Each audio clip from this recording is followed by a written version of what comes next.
যুক্তরাষ্ট্রের কেন্দ্রীয় সরকারের তহবিল নিয়ে ডেমোক্র্যাট ও রিপাবলিকানদের মধ্যে ঐকমত্য না হওয়ায় শাটডাউনের আশঙ্কা দেখা দিয়েছে।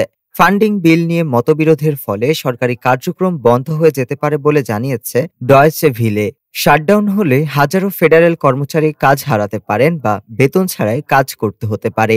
বিশেষজ্ঞদের মতে জরুরি সেবা বাদে প্রায় সব খাতেই প্রভাব পড়বে, তবে নাসা ও সীমান্ত সুরক্ষার মতো ক্ষেত্র এতে প্রভাবিত হবে না।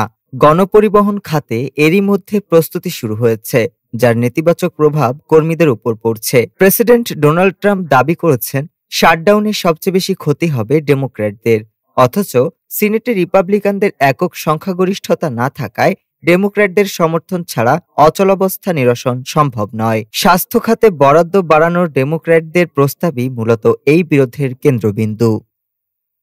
ডেস্ক রিপোর্ট, আজ বার্তা।